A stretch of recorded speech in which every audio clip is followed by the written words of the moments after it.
Hey, this is Kent over at Zamplo, and in today's video, I'm going to be taking you through an educational video on how to get the most out of the Parcel Report.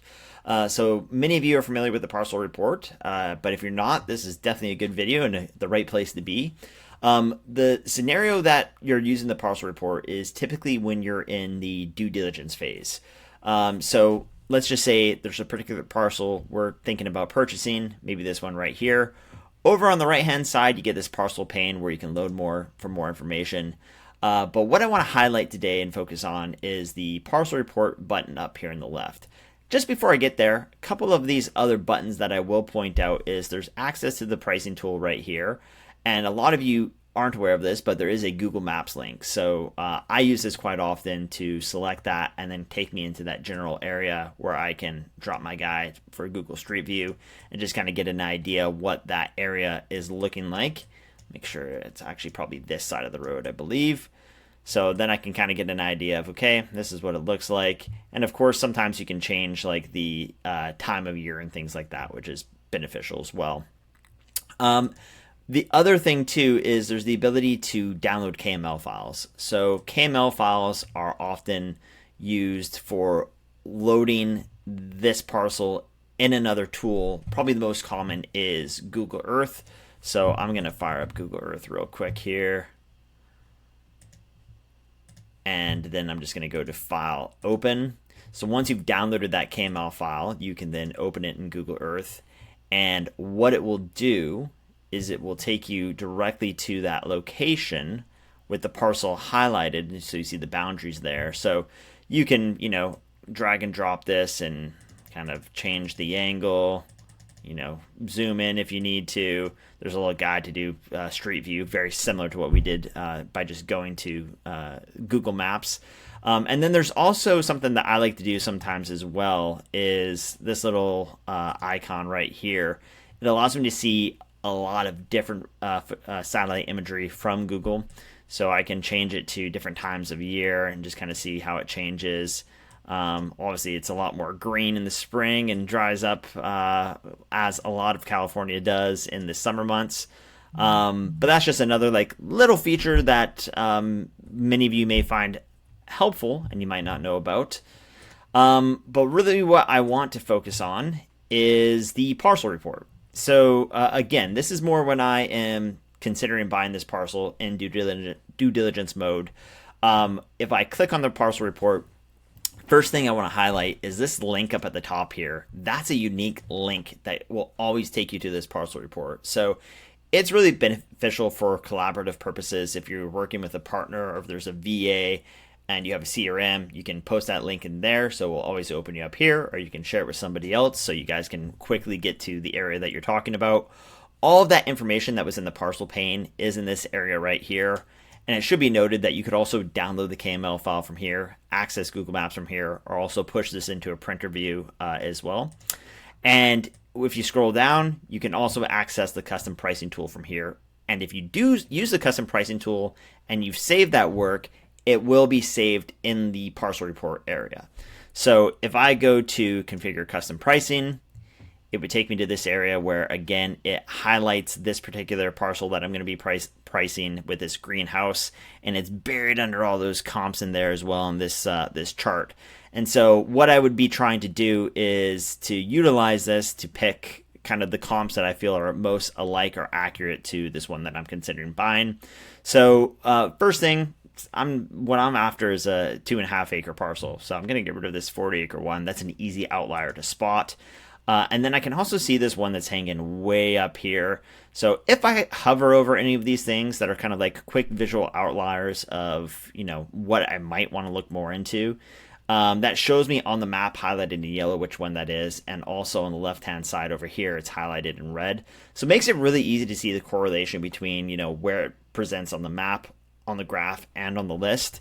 I can then zoom in here and I'll quickly tell that, okay, well, this area is a much more kind of like populated area near amenities. Another thing that I know about this area in particular is a spot that I've purchased in before is Highline Road is significant because there's no power or electricity south of Highline Road. So anything actually that is north of Highline Road is something I'd want to get rid of. And I can go about doing this a couple of ways. Is I can actually physically like deselect these by just going through and checking those ones that are above Highline Road because they're kind of, a different market because they have different characteristics than what I'm looking to buy. Another option too is you could go to the filter and you can change up the radius of where you're pulling comps from. So if you want to do like a 2-mile radius, just so there's less in that area, you could probably even make it a bit smaller, maybe 1.5, 1.2, something like that. But you could load those listings and then it's going to narrow it down to just what's over here. So you could go through this in more detail as well as like I'd probably take a look at this one over on this side of the road and say, okay, that's a close comp. If I click on it right there, it's highlighted now. And let's see, so that's 12.94. So I have it sorted by price per acre, so it's really easy to find which ones those are. Again, I hover over it. There it is. It was 16 months ago that it sold.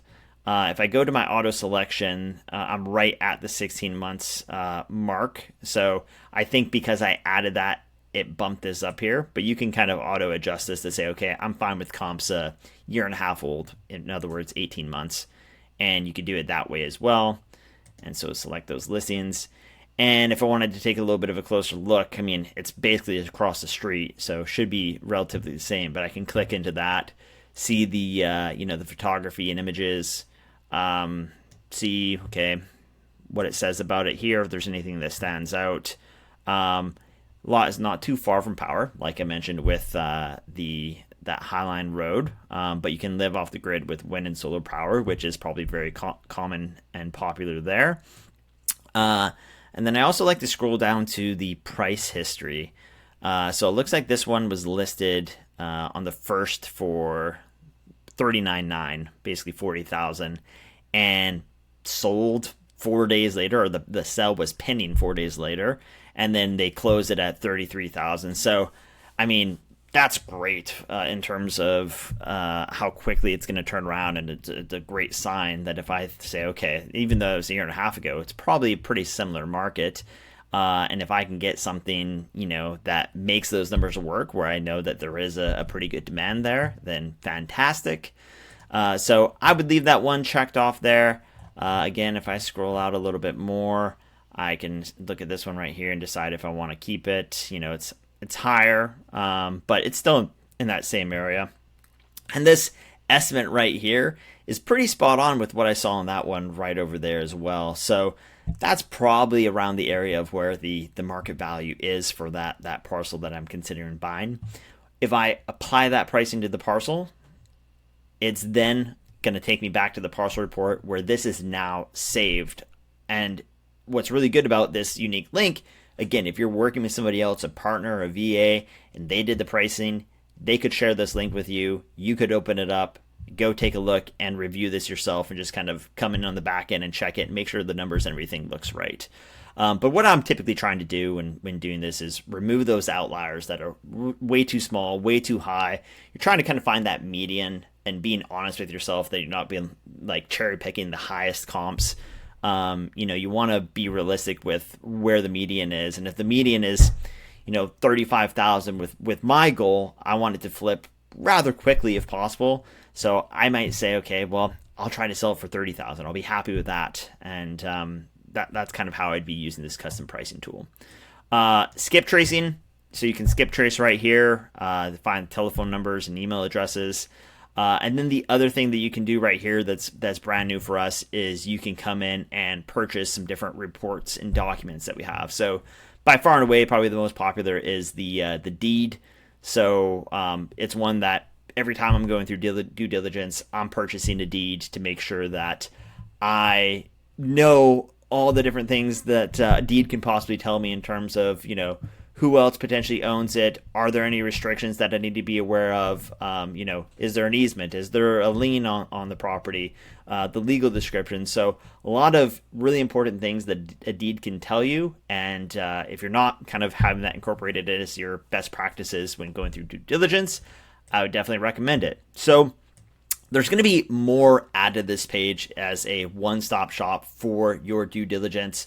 So be on the lookout for some more features there. If you have any questions, if you want to go through a specific example of one of your properties together and kind of see how I would use it, feel free to reach out to me anytime. I'd be more than happy to do it. Have yourself a great day, guys.